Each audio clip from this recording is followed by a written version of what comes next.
Mom? Dad? Where are you? Please. Who's there? Please don't leave me. I don't know where I am. I don't know how long I've been walking. My legs hurt. My stomach aches. But I can't stop. If I stop, I'll be alone forever. Please. Someone. No. No. Please don't hurt me. No, stay away. What? You're not going to hurt me? Oh, I don't remember how it all started. One moment, we were together, and the next, I was alone. We were traveling through the jungle, my parents and I. It was supposed to be an adventure, something exciting, something different. But then, something went wrong. I remember the fear, the shouting, the sudden chaos. A storm? An accident? I don't know anymore. All I remember is waking up, cold, hungry, and completely lost. I called for them again and again, my voice breaking, my throat raw, but no one answered. The jungle was too big, too loud, too wild.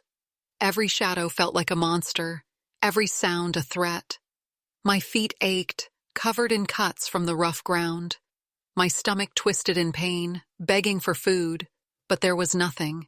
Just endless trees, thick vines, and the feeling that I was being watched. I tried to stay strong. I told myself that I would find them, that they were looking for me too. But as night fell, the darkness swallowed everything, and fear took over. I curled up beneath a tree, shivering, listening to the strange noises around me, the rustling of leaves, the distant cries of unseen creatures. Every now and then, I thought I heard footsteps, soft, heavy, deliberate. Something was there, something was watching. Hunger forced me to move the next morning. I searched for food, but everything looked unfamiliar. I didn't know what was safe to eat.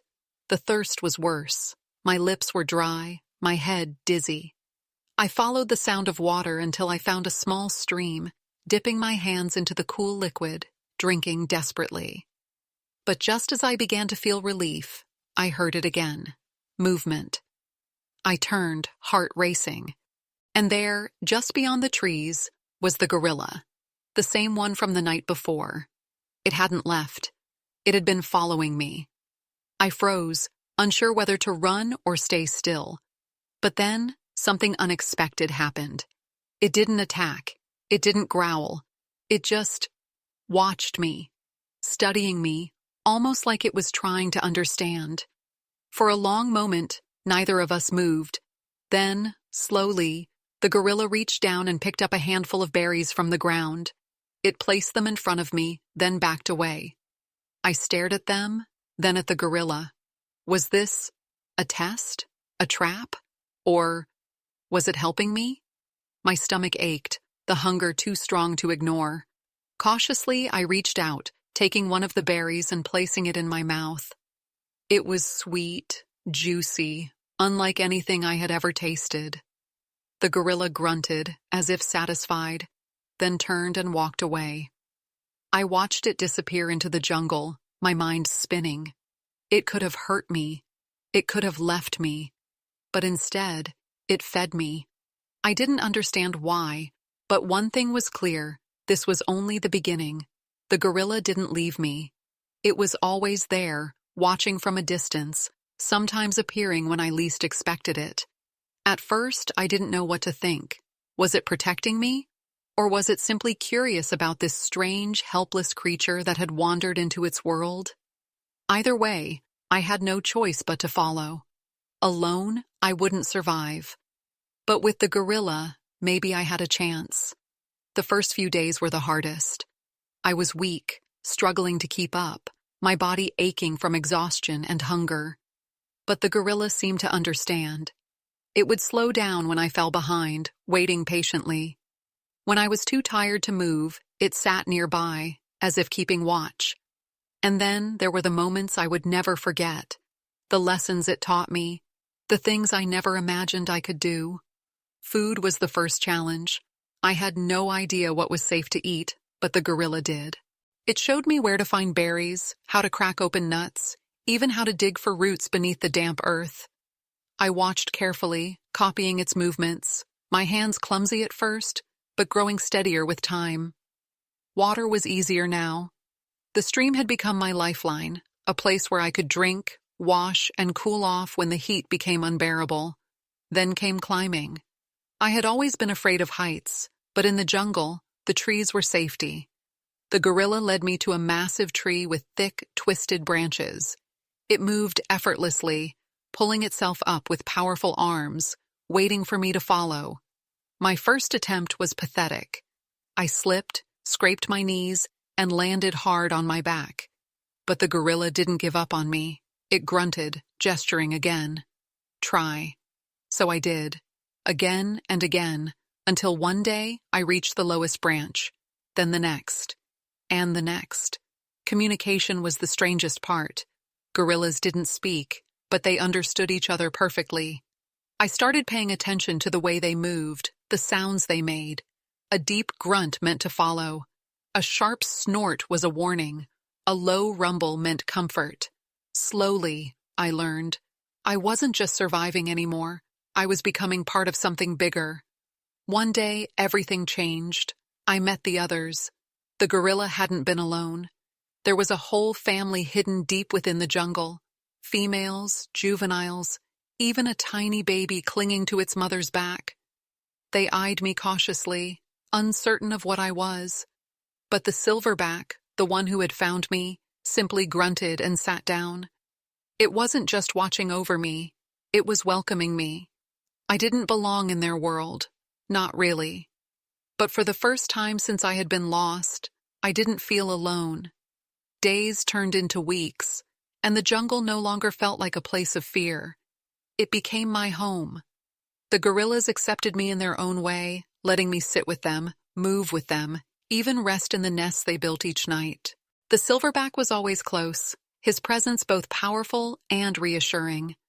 The baby gorilla had grown especially attached to me, often tugging at my hair or climbing onto my back as if I were one of them. I had learned to move like they did, to eat what they ate, to understand their sounds and gestures. I wasn't just surviving anymore. I was living. But the jungle was never truly safe, and soon danger came looking for us. The first sign was the silence. The usual hum of the jungle, the birds, the distant calls of monkeys, the rustling leaves, had vanished. The gorillas sensed it before I did. The silverback's head snapped up, his deep, rumbling breath slowing as he listened. Then came the smell. Something unfamiliar. Something wrong. The other gorillas shifted uneasily, their bodies tensed. That's when I heard it. Footsteps, voices, human voices. I crept closer, hiding behind the thick foliage as I peered through the trees. There they were, men dressed in rugged clothes carrying long weapons. Their movements were slow, calculated, their eyes scanning the area. Poachers. I didn't need to know their language to understand their purpose. They weren't here to admire the beauty of the jungle. They were here to hunt. A sharp snap echoed through the air, and suddenly, chaos. A young gorilla cried out, thrashing in panic. A trap. They had set a snare, and it had caught one of us. My heart pounded as I watched the men move toward the struggling animal, ropes and nets in hand.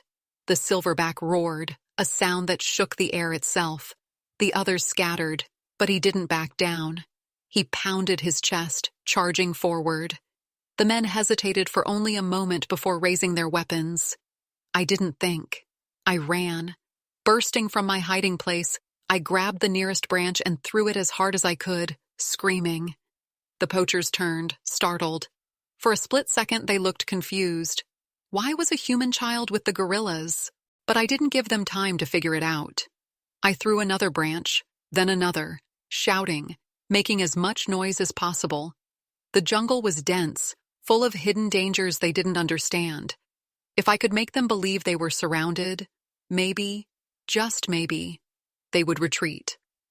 The silverback roared again, seizing the moment. He charged, and this time, the men faltered.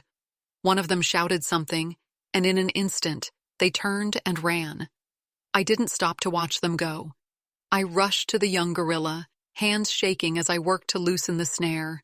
The silverback hovered over me, his deep grunts filled with worry. The moment the trap was undone, the young gorilla scrambled free, running back to its mother. I sat back, breathless, heart pounding, covered in dirt and sweat. The silverback looked at me, his dark eyes meeting mine. He had saved me once. Now I had saved them. The jungle felt different after that day. The gorillas had always accepted me, but now I was truly one of them. They trusted me, just as I trusted them. The silverback no longer watched me from a distance.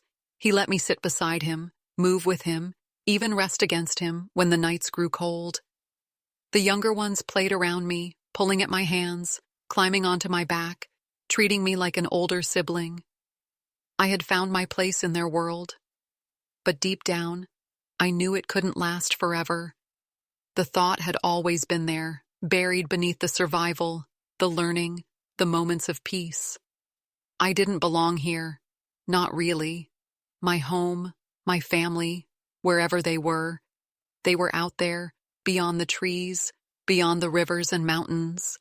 But how could I leave? The jungle had become my world. The gorillas were my family now. And yet, every night, as I lay beneath the stars, I wondered, was someone still searching for me? Did my parents believe I was gone, or did they still hope? Days passed, then weeks. I stopped counting. Until one day something changed. I heard it before I saw it. The distant sound of a helicopter. It was faint, barely there, but my heart knew. Humans, real people, my people. I climbed to the highest branch I could find, scanning the horizon. And then I saw it. A flash of white through the trees, something unnatural against the deep green. A rescue team. I hesitated. My hands gripped the branch tightly. This was the moment I had been waiting for. But why did it feel so wrong? I looked down at the gorillas, at the silverback watching me with knowing eyes. Did he understand? Could he sense that this was goodbye? My chest tightened. I wasn't ready, but I had to go. I climbed down, landing softly in the clearing. The silverback grunted, tilting his head. The others gathered around, sensing my hesitation, my sadness. I reached out, placing a hand on his arm, my voice barely a whisper. "Thank you." He let out a low, deep sound. Not a call, not a warning. Something else.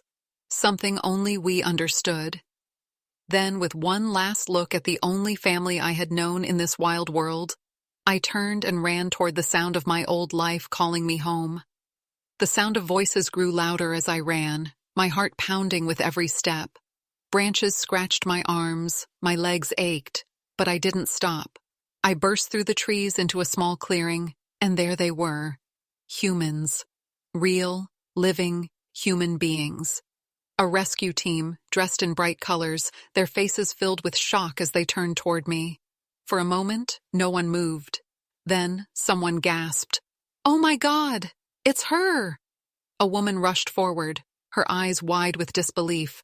"We found her! We found the missing child!" More voices, more movement. Someone wrapped a blanket around me. Another pressed a water bottle into my shaking hands. My mind spun as I tried to process everything. I had dreamed of this moment, imagined what it would be like to be found, to be safe again. But now that it was happening, all I could think about was what I was leaving behind. They asked me questions, so many questions. Was I hurt? How long had I been here? How did I survive? I tried to answer, but my voice felt strange, unused to speaking this much. Then a new sound filled the air, the distant roar of the helicopter, the final piece of my old life coming to take me away. I turned, my chest tightening. The jungle loomed behind me, wild and endless. And somewhere in those trees, they were watching. The silverback, the others, my family. Would they understand? Did they think I was abandoning them? A lump formed in my throat. I wanted to run back, to stay, to tell them this wasn't goodbye forever. But deep down, I knew the truth. I couldn't come back. Not like this. The helicopter landed, the wind whipping through the trees. A rescuer placed a hand on my shoulder, gently guiding me forward. My feet felt heavy. My heart ached. Just before I stepped inside, I turned one last time. For a brief moment through the shifting leaves, I saw him, the silverback, standing tall in the distance. His dark eyes met mine, steady, knowing. He didn't move. He didn't call out. He just watched. I raised my hand, a silent farewell. And then I was lifted into the sky, the jungle growing smaller beneath me, my life changing forever.